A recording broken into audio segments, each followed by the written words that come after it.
開放式關係，有人聽落就覺得輕鬆啦，好有感覺，有無窮嘅選擇自由。咁今年3月最新有關開放式關係嘅研究就發現，無論係喺關係滿意度或者性滿意度上面，同單一伴侶制度基本上都冇乜分別嘅。咁第一個聽到嘅感覺反而係，原來就算係講緊情欲嘅享受，都不過係一樣啫。反而諗到嘅係你要面對更多嘅溝通成本，更加多嘅社會壓力，甚至偏見，而同時可能有唔同複雜嘅情緒要處理，例如有人呷醋。咁美國心理學會有個分會叫做自願非一夫一妻制委員會 Committee on Consensual Non-Monogamy， 佢哋就非常歡迎你加入開放式關係嘅，但要諗下乜嘢先至係真正嘅開放式關係。首先係取決於雙方嘅知情同同意，好似圖中一樣啦。希望就唔係出軌不忠之後，你先同另一半講話自己唔啱傳統嘅婚戀制度。而從唔同嘅數據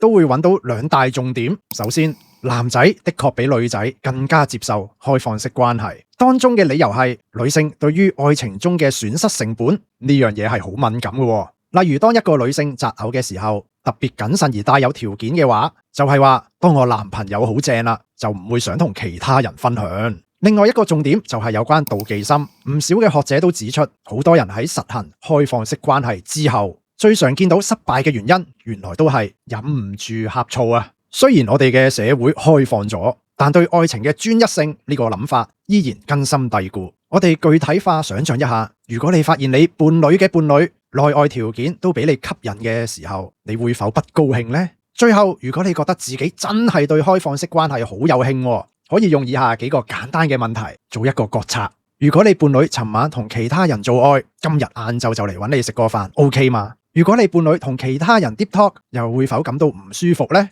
而當你仲未遇到其他對象嘅時候，對方已經好快有着落啦，又會唔會覺得唔公平啊？最後，開放式關係其實唔等於放棄承諾，每段嘅人際關係都需要 mutual respect。所以如果我哋係因為冇辦法做到專一而去選擇開放式關係，呢個初衷就值得你去思考更多啦。